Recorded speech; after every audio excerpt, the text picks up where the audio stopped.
Hello friends, LGR study paramedical के इस बेहतरीन सेशन में आप सभी का स्वागत है। दोस्तों, जैसा कि आप सभी जान रहे हैं कि इस सीरीज में हम लोग पैरामेडिकल प्रवेश परीक्षा के बेहतर तैयारी के लिए हिंदी के अति महत्वपूर्ण क्वेश्चन का तैयारी करते हैं। चलिए शुरू करेंगे आज का सेशन।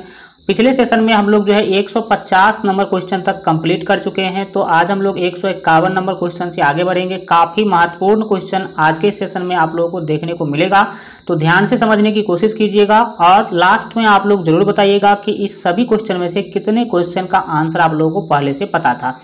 चलिए शुरू करेंगे। फर्स्ट महत्वपूर्ण क्वेश्चन के द्वारा पूछा जा रहा है कि पुरोहित में उपसर्ग हैं। उपसर्ग और प्रत्यय आप सभी जानते हैं और यहाँ से आपके एग्जाम में क्वेश्चन आना है, यानी कि फिक्स टॉपिक है ये सब। तो आपको बताना है कि पुरोहित जो शब्द है इसमें कौन सा उपसर्ग लगा हुआ है। तो यहाँ पर 51 का जो आपका सही आंसर होगा वो डी होगा, याद रखेंगे, पुरह। ठीक है, पुरह यहाँ पर आपका बिल्कुल जो है सही आंसर होगा। आगे बढ़ेंगे और देखेंगे यहाँ पर आपके 52 नंबर महत्वपूर्ण क्वेश्चन को। 52 नंबर क्वेश्चन है कि अवनत शब्द में प्रयुक्त उपसर्ग है। अवनत जो शब्द है इसमें कौन सा उपसर्ग प्रयुक्त है, मतलब प्रयोग किया गया है। ठीक है, तो 52 का यहाँ पर आपका सी ऑप्शन सही होगा, याद रखेंगे अब, क्योंकि अवनत जो शब्द है वो अब प्लस नत के मेल से बना हुआ है। ठीक है, चलिए आगे बढ़ेंगे और देखेंगे यहाँ पर आपके 53 नंबर महत्वपूर्ण क्वेश्चन। 53 नंबर क्वेश्चन के द्वारा पूछा जा रहा है कि सावधानी शब्द में प्रयुक्त प्रत्यय है। प्रत्यय जो है इसमें बताना है कि सावधानी में कौन सा प्रत्यय प्रयोग किया गया है, प्रयुक्त किया गया है। तो 53 का यहाँ पर आपका ए ऑप्शन सही होगा, याद रखेंगे, दीर्घ। ठीक है, ये ई यहाँ पर आपका बिल्कुल सही होगा। याद रखेंगे प्रत्यय किसी भी शब्द के अंत में जुड़ता है और उपसर्ग किसी भी शब्द के शुरू में जुड़ता है। ठीक है, चलिए आगे बढ़ेंगे और देखेंगे यहाँ पर आपके नेक्स्ट जो है 54 नंबर महत्वपूर्ण क्वेश्चन। 54 नंबर क्वेश्चन के द्वारा जो है यहाँ आपसे पूछा जा रहा है कि इनमें से कौन सा भाववाचक संज्ञा है। भाववाचक संज्ञा आपको बताना है। तो यहाँ पर देखिए श्याम जो है वो क्या है, व्यक्तिवाचक संज्ञा। पानी हो गया आपका द्रव्यवाचक संज्ञा। नदी हो गया आपका समूहवाचक संज्ञा। तो भाववाचक संज्ञा कौन हो गया, बचपन। भाववाचक संज्ञा कहते किसे हैं, जिसको न तो हम देखते हैं न ही छूते हैं, केवल उसका अनुभव किया जाता है। तो बचपन जो है क्या है, भाववाचक संज्ञा है। तो हम लोग बचपन को नहीं देखते हैं, हम लोग बच्चा को देखते हैं। ठीक है, बच्चा को देखते हैं, बचपन को नहीं देखते हैं। बचपन तो एक भाव है। ठीक है, चलिए आगे बढ़ेंगे और यहाँ पर देखेंगे आपके 55 नंबर महत्वपूर्ण क्वेश्चन। पूछा जा रहा है कि शिव का विशेषण क्या है। शिव का विशेषण अगर आपसे बनाने के लिए बोला जाए तो आप क्या करेंगे, तो कौन सा क्या आप बनाएंगे। तो 55 का सी ऑप्शन यहाँ पर आपका सही होगा, याद रखेंगे, सैव। शिव का क्या होगा, सैव। ठीक है, चलिए यहाँ पर देखेंगे हम लोग 56 नंबर महत्वपूर्ण क्वेश्चन को। 56 नंबर क्वेश्चन है कि भूतकाल के कितने भेद होते हैं। काफ़ी महत्वपूर्ण है और पूछा हुआ क्वेश्चन है। ऐसा नहीं कि आपको छोटा सा क्वेश्चन देखिए तो ये फालतू है, नहीं, पूछा हुआ क्वेश्चन सिलेक्ट किया हम। तो 56 का जो यहाँ पर आपका सही आंसर होगा वो सी होगा, डैट मीन्स याद रखेंगे भूतकाल के 6 भेद होते हैं। चलिए आगे बढ़ेंगे और देखेंगे यहाँ पर आपके नेक्स्ट जो है 57 नंबर क्वेश्चन काफ़ी महत्वपूर्ण होने वाला है। ध्यान से समझने की कोशिश कीजिए। क्वेश्चन है कि इनमें आपादान कारक की विभक्ति क्या है। आपादान कारक की विभक्ति क्या है यह आपको बताना है। तो यहाँ पर आपका 57 का जो सही आंसर होगा वो सी होगा, डैट मीन्स याद रखेंगे से। और आपादान कारक ऐसे भी फेमस हो जाता है और जो से विभक्ति है इसको बार बार पूछ लिया जाता है। ऐसा क्यों पूछा जाता है, इस बातों को समझिए। देखिए क्योंकि आप सभी जानते हैं कि आपादान कारक का भी होता है विभक्ति चिन्ह से और जो करण कारक है उसका भी विभक्ति से ही होता है। तो ये आपका सी ऑप्शन जो है सही होगा। चलिए आगे बढ़ेंगे और देखेंगे यहाँ पर आपके 58 नंबर महत्वपूर्ण क्वेश्चन को। 58 नंबर क्वेश्चन के द्वारा पूछा जाता है कि यथार्थ में कौन सी संधि है। यथार्थ जो है किस संधि का उदाहरण है। तो 58 का यहाँ पर आपका ए ऑप्शन सही होगा, याद रखेंगे, ये किस संधि का उदाहरण है, दीर्घ संधि का उदाहरण है। चलिए आगे बढ़ेंगे, देखेंगे नेक्स्ट यहाँ पर आपके 59 नंबर क्वेश्चन पूछा जा रहा है कि निम्नलिखित में तत्सम शब्द का चयन कीजिए। तत्सम शब्द आपको क्या करना है, बताना है। तो 59 का जो यहाँ पर आपका सही जो है आंसर होगा वो ए होगा, डैट मीन्स याद रखेंगे वर्षा यहाँ पर आपका बिल्कुल जो है सही आंसर होगा। चलिए आगे बढ़ेंगे।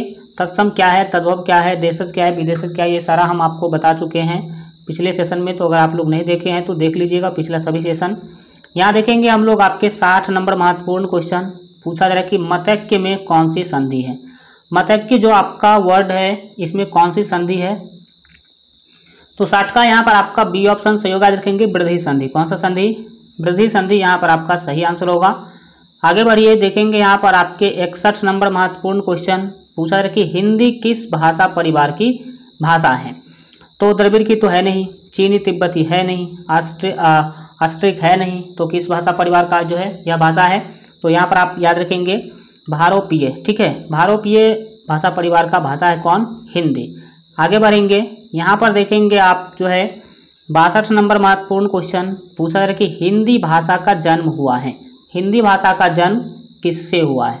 तो 62 का यहाँ पर आपका डी ऑप्शन जो है सही होगा। देखेंगे अपभ्रंश से, किससे, अपभ्रंश से इसका जो है जन्म हुआ है। चलिए, वैसे अगर आप ये याद रख लीजिए कि जितने भी आपके भारतीय भाषा हैं वो कहीं ना कहीं सभी संस्कृत से निकला हुआ है। तो संस्कृत को सभी भाषाओं का क्या बोलते हैं हम लोग, जनक भी बोलते हैं। ठीक है, चलिए यहाँ पर देखेंगे हम लोग 63 नंबर महत्वपूर्ण क्वेश्चन पूछा जा रहा है कि शुद्ध वर्तनी का चयन कीजिए। शुद्ध शब्द, शुद्ध वर्तनी कौन सा है।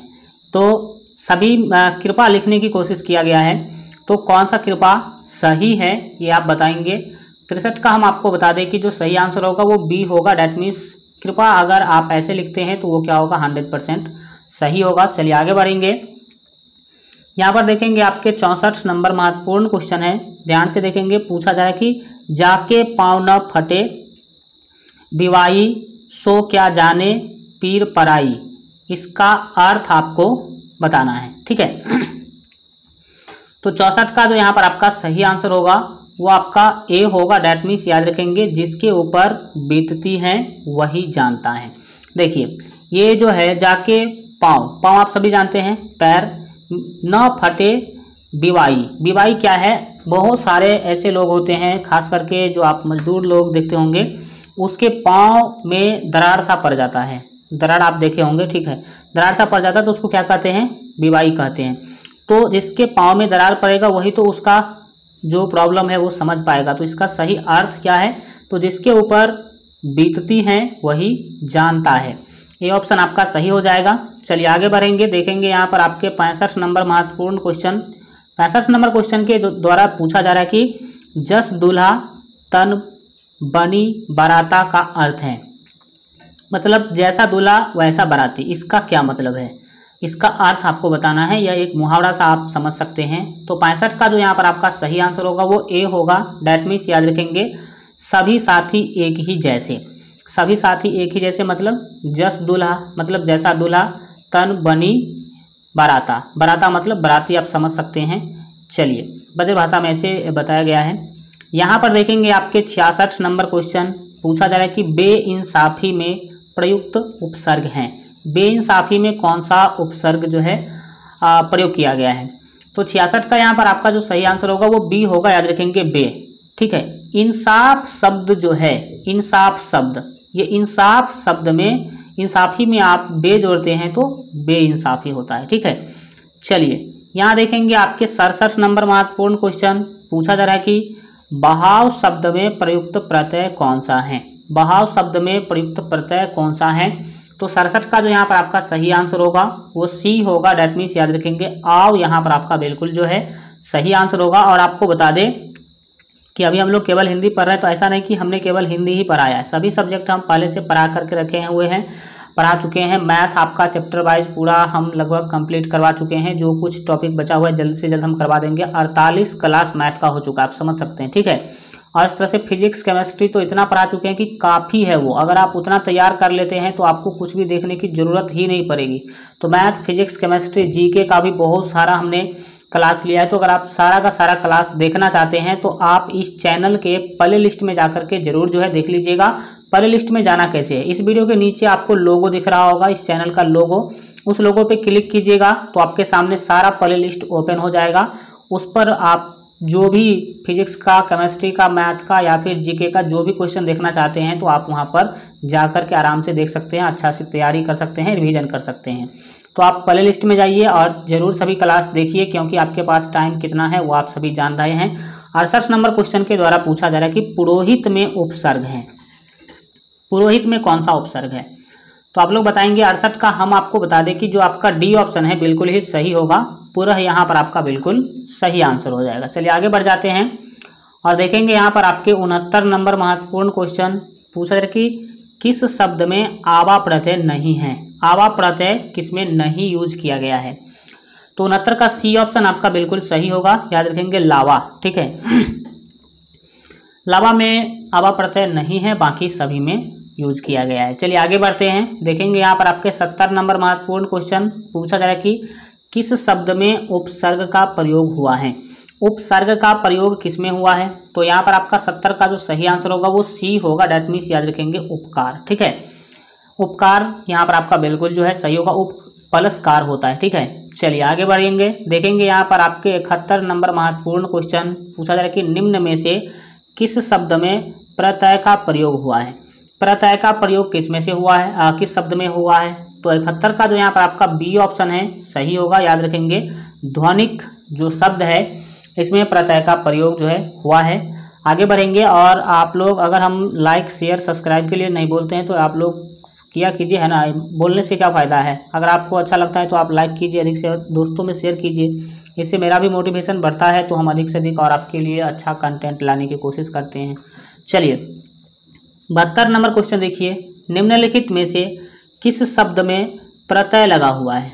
प्रत्यय किस में लगा हुआ है। तो 72 का यहाँ पर जो आपका सही आंसर होगा वो बी होगा, डेट मीन्स याद रखेंगे जादूगर, ठीक है। जादूगर में जो क्या है, दो शब्द के मेल से बना है, पहला जादू दूसरा घर, तो ये इसमें क्या लगा हुआ है, प्रत्यय का प्रयोग किया गया है, ये आप याद रखेंगे। चलिए आगे बढ़ते हैं, 73 नंबर महत्वपूर्ण क्वेश्चन देखिए, पूछा जा रहा है कि किस शब्द में उपसर्ग का प्रयोग हुआ है। उपसर्ग का प्रयोग किस शब्द में हुआ है। तो 73 का जो यहाँ पर आपका सही आंसर होगा वो ए होगा, दैट मीन्स याद रखेंगे उपकार में, ठीक है। उपकार यहाँ पर आपका जो है सही आंसर होगा। आगे बढ़ते हैं और देखेंगे यहाँ पर आपके 74 नंबर महत्वपूर्ण क्वेश्चन पूछा जा रहा है कि निर्वाह में प्रयुक्त उपसर्ग है। निर्वाह में जो उपसर्ग प्रयोग किया गया है वो कौन सा है।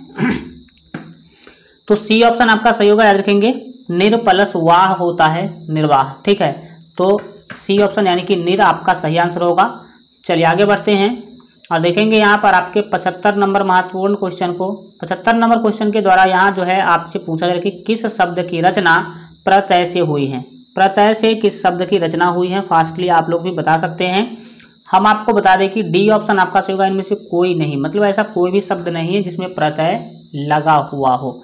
चलिए आज के लिए इतना ही रखते हैं। आज का क्लास कैसा लगा कमेंट के माध्यम से आप लोग जरूर बताइए, और अगर आप अभी तक इस वीडियो को लाइक नहीं किए हैं तो जरूर लाइक कर दीजिए, इससे मेरा मोटिवेशन बढ़ता है। अधिक से अधिक अपने दोस्तों में शेयर कीजिए, दोस्तों को बताइए कि LGR स्टडी इतना जो है अच्छा क्लास प्रोवाइड करा रही है। चलिए मिलते हैं अगले वीडियो में, तब तक अपना ख्याल रखिए और LGR स्टडी देखते रहिए।